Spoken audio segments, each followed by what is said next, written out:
Hi నమస్తే. తీన్మార్ మల్లన్న పైన జరిగిన దాడిని మనము వచ్చి ప్రత్యక్షంగా చూడడం జరిగింది. అలాగే మల్లన్న ఇంటర్వ్యూ కూడా తీసుకోవడం జరిగింది. దీనికి సంబంధించిన అసలుకి ఈ దాడి ఎలా జరిగింది, ఆ దాడి సమయంలో ఏం జరిగింది, ఎవరెవరు ఉన్నారు, దాడి చేయాల్సిన సందర్భం ఏంది, అప్పుడు ఏం జరిగింది అనే దాని మీద మనతో పాటు తీన్మార్ మల్లన్న టీం అలాగే బీసీ నేతలు మనతో ఉన్నారు. ఇప్పుడు అలాగే హరిశంకర్ గౌడ్ గారు మనతో ఉన్నారు. అన్న, దాడి జరగడం మీరు ఎలా చూస్తారు, ఏంది అసలుకి ఎందుకు జరిగిందని భావిస్తున్నారు మీరు? ఇది టోటల్గా బీసీ సమాజం మీద జరిగిన జాడిగా మేము చూస్తున్నాం. అనవారిన వర్గాలు ఎస్సీ బీసీల మీద జరిగిన చూస్తున్నాం. అన్నిటికంటే ముఖ్యం, ఈ రాష్ట్రంలో అణగారిన వర్గాలను బీసీలు అందరినీ ఏకీకృతం చేస్తున్నాడు మల్లన్న. అందరికీ అన్ని విషయాలు చెప్తున్నాడు. ఏ విధంగా ఇన్ని సంవత్సరాల నుంచి మనం నష్టపోయింటాం, మనం ఏ విధంగా మనం మేల్కొనాలి, బీసీలు రాజ్యాధికారానికి ఎట్లా రావాలని చెప్తుండే కాబట్టి వాళ్ళు తట్టుకోలేకపోతే ఈ దాడికి పాల్గొంటున్నారు. అంటే పార్టీ పెట్టడమే అంటే ఈ దాడికి కారణం అనేది కారణం అని భావిస్తారా? కంపల్సరీ ఇది తప్పనిసరి అట్నే భావించాలి. ఎందుకంటే ఎంతసేపు వాళ్ళకు అనుకూలంగా మాట్లాడితే ఏం కాదు, మనం చైతన్యం చేయాలి సమాజాన్ని. ఈ సమాజంలో ఇన్ని రోజులు ఇంకా మోసపోతుండ్రు, ఆ క్రమంలో మనం ఎందుకు కష్టపడుతున్నాం దాన్ని గుర్తించకుండా వాళ్ళు ప్రోత్సహించకుండా ఈ విధంగా దాడులు చేస్తారు. వాళ్ళకి మొత్తం దాదాపు ఒక 40 నుంచి 40 మంది వచ్చిండ్రు. 40 మంది వచ్చారు. వచ్చే రాకనే కవిత జిందాబాద్, మల్లన్న డౌన్ డౌన్, మల్లన్న బయటికి రా, మల్లన్నని అంత చూస్తాం అనుకుంటూ వచ్చిండ్రు. కర్రలు రాళ్ళు పట్టుకొని వచ్చి ఫస్ట్ రూమ్లో మొత్తం కొట్టేసేసారు. వచ్చే రాకనే సీసీ కెమెరా కొట్టేసారు, ఆర్టీసీ కొట్టేసారు, కుర్చీలు అన్ని ధ్వంసం అన్ని చేసేసారు. చేసిన తర్వాత మన వాళ్ళు కొట్టేసేసారు. రక్తపాతం అయింది, మీరు ఇప్పుడు చూసి ఉంటారు అన్ని. అదేవిధంగా ఫస్ట్ సెకండ్ రూమ్లోకి వస్తారు. ఈ అన్న వీళ్ళందరూ ఆపిన ఆగలే. గన్మెన్ ఒక 15 నిమిషాలు కొట్లాడిండు, అట్లా చేయలేదు. లాస్ట్కు 5-6 మంది లోపలికి వచ్చిన తర్వాత వాళ్ళ అన్న దగ్గరకు వచ్చారు. ఇద్దరు వచ్చి అన్నకు చేయి ఇట్లా ఆపుతుంటే దెబ్బ తాకితే అప్పుడు గన్మెన్ 6 రౌండ్లు కాల్పులు జరిపిండు. అప్పుడు ఆగిపోయారు. లేకపోతే ఇది అత్యాయత్నం కోసం ప్లాన్ ప్రకాశం. మల్లన్న పైన దాడికి తెగబడే సమయంలో మాత్రమే గన్మెన్ కాల్పులు జరపడం జరిగింది. అంతే మరి. ఎందుకంటే ఒక విఐపికి రక్షణ గన్మెన్లు ఇచ్చేది అతన్ని కాపాడడం వాళ్ళ విధి. ఎందుకంటే రక్షణకు వచ్చిన గన్మెన్ యొక్క విధి ఏంటంటే విఐపిని కాపాడడం. ఆ క్రమంలో వాళ్ళు కాల్పులు జరిపారు. 6 రౌండ్స్ కాల్పులు జరిపారు. అప్పుడు వాళ్ళు ఇంకా జరిగినారు. లేకపోతే చాలా పెద్ద ప్రమాదం అయ్యేది. ఈరోజు కంపల్సరీ మల్లన్న మీద అత్యాయత్నానికి వచ్చారు. అందువల్ల పూర్తి బాధ్యత. కండువలు కూడా కవిత ఏమన్నా జాగృతి. వాళ్ళు వచ్చినప్పుడు కూడా ఒక అతను వెల్మా సామాజిక వర్గాన్ని వచ్చిండు. ఫస్ట్ 2 పట్టుబడ్డారు ఇక్కడ లోపలికి వచ్చినప్పుడు. వాళ్ళిద్దరు కూడా వాళ్ళు అదే చెప్తారు, మేము కవిత పంపించినా వచ్చిన వీడికి, కవిత పంపించిన వచ్చాం తప్ప మాదేం లేదు అని అంటారు. ఆఫీస్లో అప్పుడు ఆ దాడి సమయంలో అంటే ఎంతమంది ఉన్నారు? ఆఫీస్లో ఎంతమంది ఉన్నారు? ఒక హార్డ్లీ 8 to 10 మెంబర్స్ ఉన్నాం అంతే. మీరున్నారా? మేము ఉన్నాం, మేమున్నాము, తను ఉన్నాడు అన్న. వీళ్ళు తర్వాత వచ్చిండ్రు. ఈరోజు చాలా మంది ఎక్కువ మంది ఉంటారు, ఈరోజు తక్కువ మంది సండే అని. లేకపోతే పెద్ద యుద్ధం జరిగేది ఇంకా. కానీ వాళ్ళు లక్కీగా బతికిపోయినరు. కంప్లైంట్ ఇవ్వడానికి వచ్చిన బాధితుల పైన కూడా దాడి జరిగింది అనేది మళ్ళీ చెప్తున్నారు. విజిటర్స్ వచ్చిండ్రు. మామూలుగా ఏంటంటే ప్రతిరోజు మల్లన్న గారికి సమస్యల మీద పబ్లిక్ వస్తారు. వాళ్ళు పాపం అక్కడ కూర్చుంటే బయట నుంచి ఇట్లా అద్దం కొట్టేస్తే వచ్చి సీక్రెట్ నుంచి కూర్చున్నాయి అందరికి, చాలా మందికి, లేడీస్కు, పబ్లిక్ భయభ్రాంతులకు గురైంటారు. ఎందుకంటే సడన్ గా వచ్చి దాడి చేయడం అనేది మనం ఎప్పుడు ఎక్కడ చూడలేదు. పబ్లిక్ మీద పబ్లిక్ మనది, ఇక్కడ వచ్చిన విజిటర్స్ది, మాదికు దెబ్బలు తాకిన వాళ్ళది, ప్లస్ వాళ్ళు కూడా అద్దం బలగొట్టిన తర్వాత వాళ్ళు తొక్కుతారు కదా పరిగెత్తే క్రమంలో, వాళ్ళకి అయ్యింది అట్లా. ఇదంతా ప్లాను ప్రకారం ఒక మళ్ళీ దెబ్బ తీయనికి సంపనికి వచ్చినట్టే అనిపిస్తుంది నాకైతే. కాల్పులు జరిపిన తర్వాత కానీ వాళ్ళు బయటికి పోలేదు. కాల్పుల తర్వాతనే అయిపోయిండ్రు. గన్మెన్లు లేకపోతే చాలా ప్రమాదం. మీరు ఏం డిమాండ్ చేస్తున్నారు బీసీ నేతగా? మేమేం చెప్తున్నామంటే కవితను అరెస్ట్ చేయాలి. కవితను పంపించిన వాళ్ళందరినీ అరెస్ట్ చేసి వాళ్ళను అటెంప్ట్ మర్డర్ కింద అరెస్ట్ చేసి జైల్లో పెట్టాలి ఫస్ట్. అదేవిధంగా కవిత ఆమెకు సంబంధమైన అంశాలన్నా ఇన్వాల్వ్ అవ్వకుంటూ వాళ్ళ నాయన మీద కోపము, అన్న మీద కోపం ప్రజల మీద రుద్దుకుంటూ ఈ విధంగా అలజడి సృష్టించడం చాలా తప్పు. అందుకే ఆమె శాసనసభ్యత్వాన్ని రద్దు చేయాలి. క్లియర్గా మేము డిమాండ్ చేస్తున్నాం ఈ రాష్ట్ర ప్రభుత్వాన్ని. అందుకని మేము రేపు పొద్దున కూడా ఇప్పుడు మండల చైర్మన్ గారికి లెటర్ రాసినాం. తను ఇప్పుడు లేనన్నారు, పొద్దున రమ్మన్నారు. మండల చైర్మన్ గారు, డీజీపీ గారిని, అందరిని కలుస్తున్నాం రేపు పొద్దున, అందరికి కలుస్తాము. కలిసి అదే డిమాండ్ పెడుతున్నాం, కవితను అరెస్ట్ చేయాలి, కవితను ఆ మాట ఈయన ఇక్కడికి వచ్చిన వాళ్ళందరినీ అరెస్ట్ చేసి జైలు పెట్టాలని మేము డిమాండ్ చేస్తాం. అదేవిధంగా మల్లన్న గారికి అధిక రక్షణ కల్పించాలని విజ్ఞప్తి చేస్తున్నాం. ఇంకొకటి ఏంటంటే వీళ్ళు అన్నంత మాత్రం బీసీ పార్టీ ఆగదు, ప్రజల ముందు పోతాం, ప్రజలను ఏకోపం చేస్తాం. కంపల్సరీ రాష్ట్రంలో 2028లో మల్లన్న గారు చెప్పినట్టు ఈ రాష్ట్రంలో బీసీ ముఖ్యమంత్రి అవ్వడం ఖాయమని మేము చెప్తున్నాం. Okay right. మీరు ఘటన స్థలంలో అదే అన్న చెప్పినట్టు వాళ్ళు జై కవిత తర్వాత డౌన్ మల్లన్న అనుకుంటూ వచ్చారు. వచ్చుడే ఆ గ్లాసులని ఫర్నిచర్ పట్టుకుంటే వాళ్ళ సౌండ్కి గన్మెన్లు వాళ్ళంతా అటు బయటకు వెళ్ళారు. ఒక గన్మెన్ అన్న దగ్గర ఉన్నారు. వెళ్ళి వచ్చే క్రమంలో నెడుతురు, డోర్లు నెడుతురు. మనోడు ఆల్రెడీ భయపెట్టిస్తున్నారు, రారు కావచ్చు అని గన్ పెట్టి. ఎవరు అయినా సరే లెక్క పెట్టకుండా లేడీస్ కూడా వచ్చారు. ఆ లేడీస్ వాళ్ళంతా ఒక్కసారి దూసుకొచ్చారు. అప్పటికే ఇద్దరు వచ్చారు. మల్లన్న మీద దాడికి ప్రయత్నం చేస్తే తప్పించుకున్న క్రమంలో రైట్ హ్యాండ్ దెబ్బ తగిలింది. తర్వాత మూకుమ్మడిగా ఒకసారి వచ్చేసారు. వచ్చి మన బాలకృష్ణ గన్మెన్ ఉన్నాడు కదా, ఆయన లాగుతున్నారు. సీన్ అనేటాన్ని కొట్టిరు. ఇద్దరు గన్మెన్లు ఉన్నారు. ఇద్దరు ఉన్నారు అంతే. అక్కడే క్యాబిన్ దగ్గరకు వచ్చిర్రు అన్నట్టు. అక్కడ నేను కూడా నెట్టేస్తున్నా, నా గల్లా పట్టుకురు, నన్ను కూడా కొట్టిరు.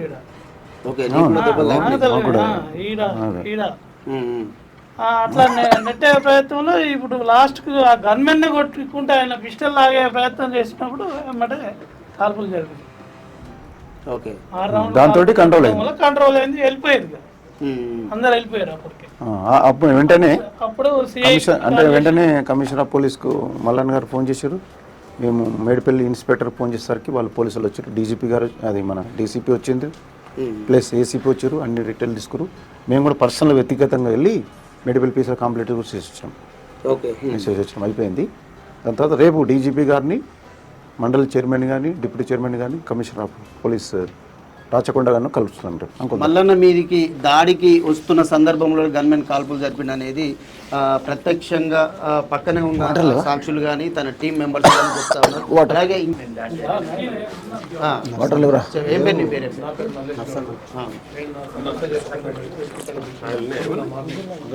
మీరు ఓన్లీ విజిటర్.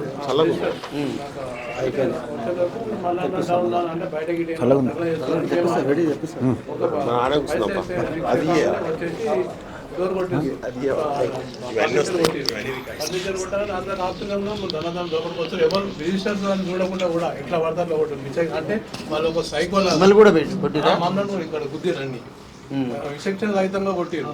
ఏవో అసలు చూస్తారు అసలు డ్రగ్స్ తీసుకురా, మందు దాకా వచ్చిరా, ఏం అర్థమవుతలేదు. వాళ్ళకు చేయి అయిపోయింది ఒకటి. ఆయనకి అసలు సోయలేదు, అసలు బ్లడ్ మొత్తం కాడుతున్నా కానీ వాడికి అది లేనేలేదు. వచ్చి అందరిని కొడుతున్నాడు. అయితే ఆ క్రమంలో అటకెళ్ళి డోర్ వెళ్తలేదు. ఈ డోర్ తీసుకొని బాగా కొట్టవలసిన మనల్ని ఆపుతున్నా కానీ ఆపకుండా ఆ డోర్ వలగొట్టుకొని ఆ గేట్ దగ్గరికి వచ్చి లోపలికి వెళ్ళిపోయింది. ఆయనకు కొడదామని కొట్టేసరిగా ఆ పెరుగులాటంలోనే ఈయన గన్ను గుంజుకోరు. ఈయన దగ్గర గన్మ్యాన్ దగ్గర గన్ను గుంజుకొని పోతుంది కాల్దామని. ఆ క్రమంలోనే గన్మ్యాన్ తీసి ఫైర్ చేసేవాళ్ళు వచ్చింది. ఓకే.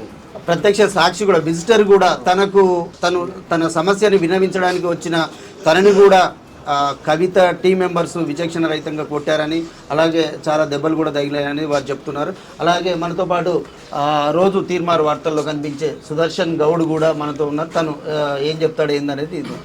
సుదర్శన్, ఏం జరిగింది మార్నింగ్? అసలు మార్నింగ్ ఒక 40-50 మంది కవితకు సంబంధించిన మనుషులు అంటే జాగృతి అని చెప్పుకుంటున్నారు. వాళ్ళు జాగృతి కండువాలు వేసుకొని కొంతమంది రౌడీలు అంటే కిరాయి గుండాలు, కొంతమంది జాగృతి కలిసి కవిత జిందాబాద్, తీన్మార్ మల్లన్న డౌన్, తీన్మార్ మల్లన్న చంపేస్తాం అనుకుంటూ నినాదాలు చేసుకుంటూ వచ్చారు. ఇక్కడ పైకి వచ్చింది. వచ్చిన తర్వాత వచ్చేసి మొత్తం ఎక్కడ మొత్తం పగలగొట్టేస్తుంది. ఒక 50-60 మంది వచ్చింది. మొత్తం ఎక్కడికక్కడ పగలగొట్టేస్తుంది. మొత్తం అక్కడ ఈ ఫర్నిచర్ మొత్తం ధ్వంసం చేసిండ్రు. ఒక భయభ్రాంతులకు గురి చేసిండ్రు. అంటే ఇక్కడ చాలా మంది మా దగ్గర వీళ్ళు బాధితులు వస్తుంటారు. బాధితులు 150 మంది బాధితులు ఎప్పుడు రెగ్యులర్ వస్తుంటారో వాళ్ళతో నేను మాట్లాడతా. తర్వాత మా రవీందర్ లాస్ట్కి ఒకవేళ కొంతమందితో వర్తలు ఉంటే తిన్న మమ్మల్ని కూడా మాట్లాడతాడు. మాట్లాడి ఆ అధికారులతో మాట్లాడేసి ఏమైనా సమస్యలు ఉంటే సమస్యలు వాళ్ళకి చెప్పి దాని ద్వారా అంటే మనం పరిష్కరించడం కాదు, కానీ విషయం ఏంటంటే వాళ్ళకి చెప్పడం ద్వారా ఏమవుతుందంటే వాళ్ళు మనం చెప్తాం, మనం లీగల్గా కరెక్ట్ ఉంటే చూడండి అంటే వాళ్ళు చూస్తున్నారు, పనులు చేసి పెడుతున్నారు. దీంతో ఏమవుతుందంటే పనులు అవుతున్నాయి. దాంతో చాలా మంది బాధితులు కూడా వచ్చింది, కొంతమంది బాధితులు ఉన్నారు, వాళ్ళు తక్కువ వచ్చింది, ఇంకా బాధితున్నారు. ఇట్లా ఈ గ్రామంలో మొత్తం కూడా వచ్చేసి మొత్తం ఎక్కడెక్కడ పవర్ కొట్టేస్తూ భయభ్రాంతులకు గురి చేస్తూ మొత్తం చంపేస్తాం తిరుమల అని చెప్పేసి అంటున్నారు. అని ఇక్కడ మొత్తం మా గన్మెన్ ఉంటారు కదా, తిరుమల గన్మెన్ అక్కడికి వెళ్ళి ఒక ఆయన ఆప్తం ప్రయత్నం చేసిన శ్రీనివాసుని మొత్తం కూడా పిడిగుద్దులు గుద్దిండ్రు, మొత్తం దారుణంగా ఆయన కొట్టిండ్రు. ఆ తర్వాత ఇంకో గన్మెన్ నుండి భయపెట్టడానికి అని చెప్పేసి ఇట్లా చూపించినా కానీ వాళ్ళు ఆగలేదు. మొత్తం లోపలికి వచ్చేసి నేను స్టూడియోలో ఉన్నాను. యాక్చువల్గా స్టూడియో ఇదంతా కూడా ధ్వంసం చేస్తారు. తర్వాత దీంట్లో ఉంటాడు అని చెప్పేసి వాళ్ళు అనుకుని ఇదంతా కూడా డోర్లు కొట్టింది, కొట్టినా కానీ మనం తీయలేదు. ఆ తర్వాత తీర్మానాల దగ్గరికి వెళ్ళారు, అంటే అక్కడ ఉండే క్యాబిన్ దగ్గరికి వెళ్ళి మొత్తం ధ్వంసం చేస్తాను. ఆయనని ఆల్రెడీ కొట్టింది, ఇక్కడ చేయికి దెబ్బ తాకింది, ఇక్కడ చేయికి దెబ్బ తాకింది, మనం దాకింది. తర్వాత ఆయన చుట్టుపక్కల ఉన్న ఇందాక నర్సగౌడ అన్న కానీ లేకపోతే ఇంకా హరిశంకర్ గౌడ్ వీళ్ళందరూ కూడా వాళ్ళపైన కూడా దాడి చేసి అంటే ఒక రకంగా భయోత్పాతాన్ని సృష్టించాలనేటువంటిది ఇక్కడ కవిత ఇంటెన్షన్. భయోత్పాతాన్ని సృష్టించడంతో పాటు చంపేయాలి, అంటే బీసీల గురించి మాట్లాడితే చంపేయాలనేటువంటిది ఆమె ఇంటెన్షన్. ఆమె ఏం చెప్తుందంటే అనుచిత వ్యాఖ్యలు చేసిందని అంటుంది. అనుచిత వ్యాఖ్యలు చేస్తే ఒకవేళ నిజంగా ఫ్యాక్చువల్గా అనుచిత వ్యాఖ్యలు చేయలేదు, క్లియర్గా తినమని చెప్పిండు.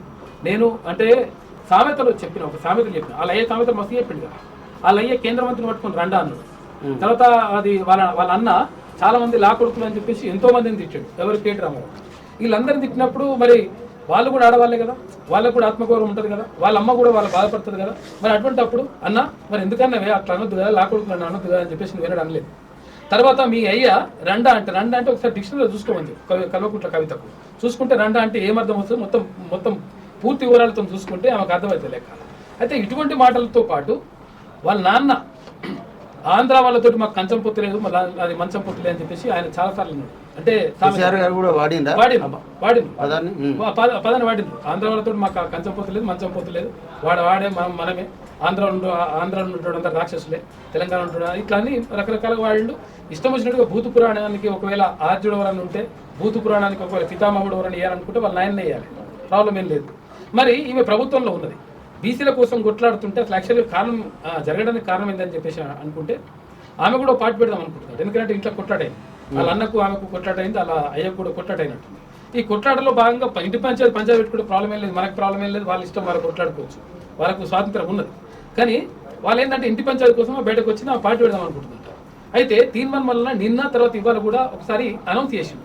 ఏమని అనౌన్స్ చేసిందంటే బీసీలకు సంబంధించి ఇక్కడ బీఫామ్లు ఇచ్చే వాళ్ళు అగ్రవర్ణాలు ఉన్నారు కాబట్టి బీసీలకు సీట్లు దక్కట్లేదు, కాబట్టి ఎమ్మెల్యే పదవులు కానీ ఎంపీలు కానీ బీసీలకు అంటే ఇస్తలేరు కాబట్టి ఏ పార్టీ కూడా అక్కడ కాంగ్రెస్ పార్టీ కానీ భారతీయ జనతా పార్టీ కానీ ఇటు బీఆర్ఎస్ కానీ ఏ పార్టీ కూడా ఇస్తలేరు కాబట్టి బీసీలకి ఒక ప్రత్యేకమైన పార్టీ ఉంటే బాగుంటుంది అని చెప్పేసి నిన్న ఇవాళ అనౌన్స్ చేసిండు.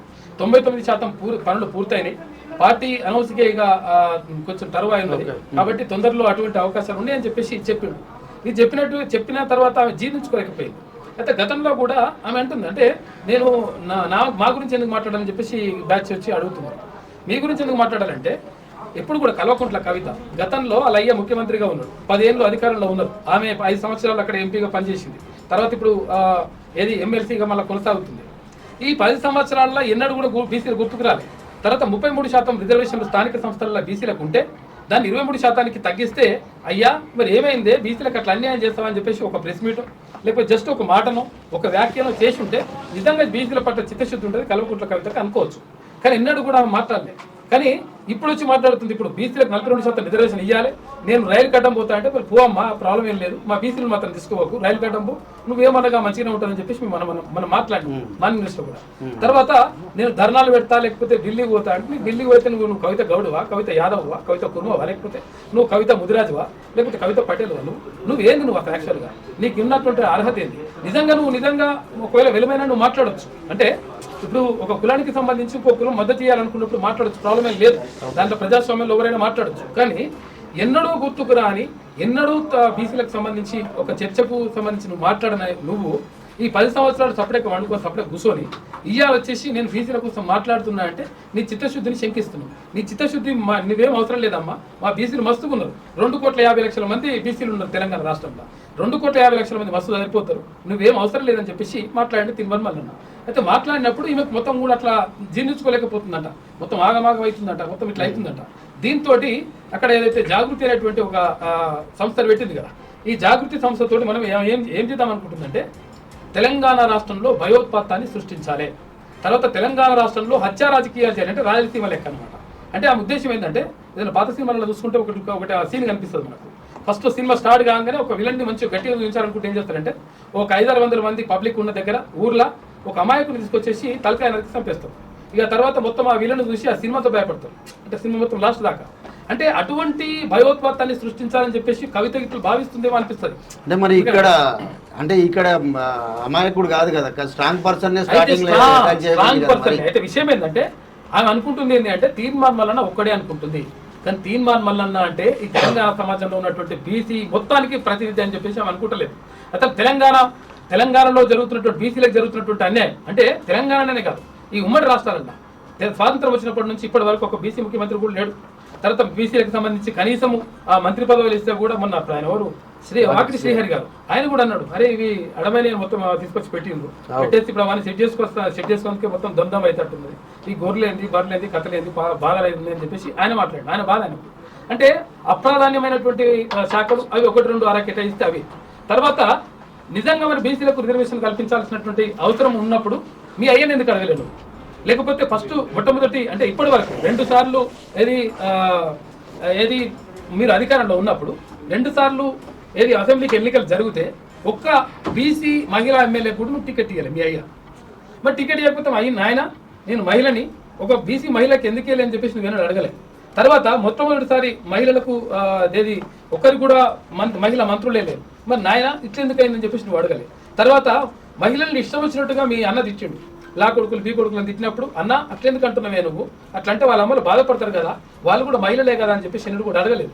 అంటే ఇప్పుడు కవిత బీసీ ఉద్యమానికి మద్దతు ఇస్తా, నేను బీసీ ఉద్యమానికి నేనే లీడర్షిప్ చేస్తా అంటుంది, దీన్ని యాక్సెప్ట్ చేస్తారా చేయరా మీరు? నేను ఏమంటున్నంటే ఇప్పుడు నిజంగా ఎట్లుంటుందంటే ఇప్పుడు మేము చెప్పేది ఎట్లున్నదంటే ఎవరైతే హత్య చేసినోడు వచ్చి సంతాప సభ పెట్టినట్టున్నది. అంటే బీసీల మొత్తం రిజర్వేషన్లన్నీ కూడా మొత్తం నాశనం చేసి మొత్తం దాన్ని లేకుండా చేసి 33% ఉన్న రిజర్వేషన్ 23% తీసుకొచ్చి వాళ్ళు చేస్తే ఆమెనే వచ్చి మన సంతాప సభ పెడతా అంటుంది. సంతాప సభ పెట్టి అయ్యో బీసీలు ఎట్లయిపోయే 42% రిజర్వేషన్ ఏమాయాయి అని చెప్పేసి అంగలారుస్తుంది. ఈ అంగలారసులు ఏమొద్దమ్మా, నువ్వేం అంగలార్చిన అవసరం లేదు, మా బీసీ మహిళలు మస్తుగున్నారు, మా బీసీ సమాజం మస్తుగున్నది, కావాల్సినంత మేము ఓట్లు వేస్తే మీకు అవసరం కానీ మీ ఓట్లు మాకేం అవసరం లేదు, కాబట్టి మీరు మీ దగ్గరనే పెట్టుకోరని చెప్పేసి తీర్మానం వలన మాట్లాడుతున్నారు. ఆ మాట్లాడితే ఆమెకి ఇష్టం అనిపిస్తలేదు. కాబట్టి ఒక్క బీసీని ఒకరిద్దరిని చంపేస్తే మొత్తం కూడా బీసీ ఉద్యమం మొత్తం ఆగిపోతుంది, ఇక ఎవరు కూడా ఎదురుండరు అనేటువంటిది ఆమె అభిప్రాయం ఉన్నట్టుంది. అందుకని ఇట్లా హత్య రాజకీయాలకు తెరదింపింది. కాబట్టి 100% ఆమెను తీసుకుపోయి వెంటనే ఇప్పటికిప్పుడే తీసుకుపోయి ఆమె పైన అటెంప్ట్ మర్డర్ కేసు పెట్టేసి లోపలేయాలి. తర్వాత ఇప్పుడు అంటే ఇంకో 2 చాట్లు వాట్సాప్ చాట్లు కూడా వాళ్ళు క్రియేట్ చేసుకున్నారు. వాట్సాప్ 2 క్రియేట్ చేసుకొని దాంట్లో మళ్ళీ ఎట్లా దాడి చేయాలి, ఎట్లా చంపాలి మనము, తర్వాత ఈ క్యూన్యూస్ పైన ఎట్లా దాడి చేయాలి, అవన్నీ కూడా వివరాలు మేము పోలీసులకు అందజేసినాం. తర్వాత ఇక్కడ క్లూస్ టీమ్ కూడా వచ్చేసింది, వాళ్ళకన్నీ వివరాలు కూడా గ్రూపులు కూడా మీరు తర్వాత వాళ్ళే గ్రూపులు చేసుకున్నారు. గ్రూపులు చేసుకుని వాళ్ళ చర్చ జరుగుతుంది. ఇద్దరు లంగా కొడుకులు దొరికిరు కదా, ఆ దొరికిన వాళ్ళ దగ్గర ఈ ఫోన్లు తీసుకుంటే అవన్నీ దొరికినాయి. ఆ తర్వాత మేము నిజంగా ఒకవేళ నీలాంటి హత్య రాజకీయాలు చేయాలనుకుంటే ఏది ఇప్పుడు ఇద్దరు దొరికింది కదా, ఒకటి బీసీ దొరికిండు, ఒకటి నీ వెలుమోడు కూడా దొరికిండు కదా, దొరికితే ఒక తుణుకలు చేసేటువంటి అవకాశం మా వాళ్ళకు ఉండే. కానీ మేము ప్రజాస్వామ్యయుతంగా పోవాలనుకుంటున్నాం, మేము ప్రజాస్వామ్యబద్ధంగా మాట్లాడాలనుకుంటున్నాం, రాజ్యాంగబద్ధంగా నడవాలనుకుంటున్నాం. కాబట్టి ఎక్కడ కూడా దాడులు చేయాలి, వాళ్ళని జాగ్రత్త తీసుకుపోయి పోలీసులకు అప్పయ్యేది. అంటే ఇక్కడ అర్థం చేసుకోవాల్సింది ఏంటి అంటే ఒక హత్య రాజకీయాలు చేసి ఒక భయోత్పాతాన్ని సృష్టించాలని చెప్పేసి కవిత భావిస్తుంది. అంటే గతంలో కూడా ఈమెకి ఇప్పుడు ఇదే కొత్తనా అంటే ఇదే కొత్త ఏం కాదు. గతంలో ఎప్పుడు ఎవరు ధర్మపురి అరవింద్ మీ అంటే ఇంటి మీద కూడా ఇట్లనే దాడి చేయించింది. అంటే నేనేమో ఒకవేళ నా మీద ఎవరైనా మాట్లాడితే ఇష్టం వచ్చినట్టుగా దాడులు చేపిస్తా, ఎందుకంటే పైకం సంపాదించింది, ఆ లిక్కర్ స్కామ్ లో ఇంత సంపాదించినట్టుంది, అటు ఇంటి సంపాదించింది, ఏమో అదేంటంటారు బ్యూటీ పార్లర్ అని చెప్తుంది. కానీ ఇట్లా మొత్తం రకరకాల బాగానే సంపాదించింది. ఇప్పుడు ఈ బ్లూ షీట్స్ బీ షీట్స్ పెట్టేసి బాగా కబ్జాలు పెట్టిందట. ఈ కబ్జాలు పెట్టిన దాంట్లో 1,000 కోట్ల రూపాయలు వెనకేసుకున్నది. ఆ తర్వాత లండన్ లో కూడా పైసలు దాపెట్టిందట, మంచిగా ఉన్నది. సరే నువ్వు ఏమైనా దాపెట్టినావు, నువ్వు తెలంగాణ నాశనం చేసిర్రు, అన్యాయం చేసిర్రు, బీసీ సమాజాన్ని మొత్తం ముంచిండ్రు, అది వేరే విషయం. కానీ ఆ పైసలు ఉన్నాయనేటువంటి అహంకారంతో ఎవరినైనా సంపొచ్చు, ఏమైనా చేయొచ్చు అనేటువంటి అహంకార ధోరణి కరెక్ట్ కాదు. దీనిపైన అంటే అన్ని పార్టీలు కూడా అంటే గత మొన్న మహా న్యూస్ పైన దాడి జరిగినప్పుడు అన్ని పార్టీలు కూడా ఖండించినాయి. తర్వాత జర్నలిస్ట్ అందరూ కూడా కలిసి వచ్చిండ్రు. ఎందుకంటే ఇప్పుడు నిజంగా చాలా మంది ఏమనుకుంటారు అంటే యూట్యూబ్ అనేది జర్నలిస్ట్ కాదని చెప్పేసి అనుకుంటారు. ఆల్రెడీ ఆయన ఎవరు తీన్మాన్ మల్లన్న గారు ఎంసీజే కంప్లీట్ చేసిండు. తర్వాత ఆయన వెల్ ట్రైన్డ్ జర్నలిస్ట్. తర్వాత నేనున్నా, ఇప్పుడు నేను ఈనాడు జర్నలిజం స్కూల్ నుంచి నాది కంప్లీట్ అయిపోయింది, నేను ఎంసీజే కంప్లీట్ అయిపోయింది నాది. నేను ఫుల్ మేము యూనివర్సిటీ స్టూడెంట్, జర్నలిస్ట్ సంఘాల నేతగా కూడా ఉన్నాం, అయితే విద్యార్థి సంఘాల నాయకులుగా కూడా ఉన్నాం. అయితే ఇట్లా కాబట్టి అందరూ జర్నలిస్ట్ అందరూ కూడా ఏకం కావాలి, 100% దీన్ని ఖండించాలి. తర్వాత ప్రజా సంఘాలన్నీ కూడా ముందుకు రావాలి. దీంతో పాటు సమాజం అంటే యావత్తు బీసీ సమాజం అంతా కూడా ఒకటైంది, ఆల్రెడీ చైతన్యమైంది. ఆ చైతన్యమైన తట్టుకోలేకపోతుంది కాబట్టి బీసీ సమాజం అంతా కూడా ముందుకొచ్చి 100% బీసీ సంఘాలన్నీ కూడా ఇందాక వచ్చిన చాలా మంది వచ్చిండ్రు, కొన్ని వేల మంది వస్తా ఉన్నారు, వాళ్ళందరూ కూడా మద్దతు తెలియజేస్తున్నారు. కాబట్టి 100% దీన్ని ఖండించాలి. తర్వాత 100% ఆమెను తీసుకొని లోపల పడేయాలి. లోపల పడేసి విచారణ జరిపి ఇంకేం చేయాలో అది చేయాలి. లేకపోతే ఇంకా ఈ అత్యాచారాలు మీరు ఏం డిమాండ్ చేస్తారు? 100 ఇప్పటికిప్పుడు తక్షణమే కల్వకుంట్ల కవితని తీసుకుపోయి లోపల పడేయాలి ఫస్ట్. ఆమెతో పాటు ఆమెతో వచ్చినటువంటి అనుచరులు అయితే గ్యాంగ్ ఉందో అనుచరులా, లేకపోతే వాళ్ళ గుండాలా, లేకపోతే వీడిలో వెళ్ళా కూడా తెలియదు. వాళ్ళందరినీ తీసుకుపోయి లోపల పడేసి ఆ తర్వాత విచారణ చేసి తగిన చర్యలు తీసుకుంటేనే బాగుంటుంది. లేకపోతే ప్రజాస్వామ్యం బతకదు. ఎందుకంటే ప్రజాస్వామ్యంలో ఈ దాడుల సంస్కృతి ఏంది? నువ్వేమనంటే ఒక నిజంగా నీకు ఏమైనా బాధ అనిపించింది అనుకుందాం, బాధ అనిపిస్తే నువ్వేం చేయాలి? ఒక ప్రెస్ మీట్ పెట్టుకో, లేకపోతే ఒక సోషల్ మీడియాలో కామెంట్ చేసుకో, లేకపోతే అది కూడా నీకు నచ్చకపోతే న్యాయస్థానంలో కొట్లాడు, లేకపోతే ఇందాక మండలి చైర్మన్ గారికి ఒకటి లెటర్ ఇచ్చినావు కదా, అట్లా లెటర్ మీరు నోవర్ కాదన్నారు, లేకపోతే క్యూరియస్ ముందుకు వచ్చేసి ధర్నా ప్రాబ్లం ఏం లేదు, ప్రజాస్వామ్యబద్ధంగా చేయాలి అంతే. Okay right. ఇది తీన్మార్ మల్లన్న స్టూడియోలో జరిగిన ప్రత్యక్ష సాక్షులు కానీ తన టీం సభ్యులు కానీ ఏం చెప్తున్నారనంటే ఇది తనపైన దాడి కాదు, తీన్మార్ మల్లన్న పైన హత్యాయత్నానికే వచ్చారు, హత్య చేయడానికే వచ్చారు అనేది వాళ్ళు చెప్తున్న వర్షన్. అలాగే మండల్లా ఇప్పుడు బీసీల గురించి మాట్లాడాలంటే నిజంగా చిత్తశుద్ధితో మాట్లాడాలి. అలాగే తీన్మార్ మల్లన్న ఎన్నిసార్లు మాట్లాడి చూడండి, దీంట్లో అన్ని ఉన్నాయి క్లియర్ గా. కవితను అరెస్టు చేసే వరకు తాము ఉద్యమిస్తామని, అలాగే బీసీ సంఘాలు కానీ బీసీ ప్రజలు కానీ అప్రమత్తంగా ఉండాలనేది తీన్మార్ మల్లన్న టీం చెప్తున్న వెర్షన్.